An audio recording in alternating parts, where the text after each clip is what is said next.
Продолжуваат антивладините протести во Либан, неколку дена по катастрофалната експлозија која уништи дел од престолнината Бејрут. Илјадници демонстранти се судрија со полицијата во центарот на градот, а дел од нив упаднаа во зградите на либанската влада и Министерството за надворешни работи. Силната експлозија која го срамни со земја главното пристаниште во државата, уште повеќе го зголеми гневот кај јавноста, која и претходно неколку месеци протестираше поради корупцијата во владата. Овој пат велат дека ќе одат до крај и дека мора да има правда за сите оние кои ги загубија животите. И покрај ветувањата на владата, не веруваат дека истрагата која се спроведува ќе доведе до апсење на одговорните за несреќата. Ја преживеавме експлозијата, но да бидам искрена, претрпевме голема штета. Јас можеби имам среќа што можам да ја напуштам државата, но сите овие луѓе кои се тука не можат да го сторат тоа.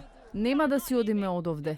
Или ќе бидат тие главни или ние. Сакаме одмазда. На еден или на друг начин мора да се сменат сите политички класи во државата. Министерката за информации на Либан, Мана Абдел Самат, стана првиот член на либанската влада која одлучи да се замени од функцијата. Како причина за повлекувањето, Абдел Самат го наведе неуспехот на владата да ги спроведе неопходните реформи. По огромната катастрофа во Бејрут јас поднесувам оставка. Им се извинувам на либанците. Не можевме да ги исполниме нивните очекувања.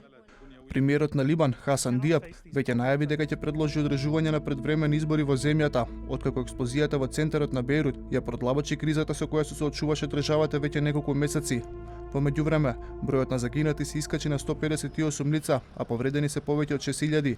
Се уште трае потрагата по десетици лица за кои се верува дека се наоѓаат под урнатините. А на иницијатива на францускиот претседател Емануел Макрон и на Обединетите нации, светските лидери денеска разговараат за обезбедување на хуманитарна помош за државата.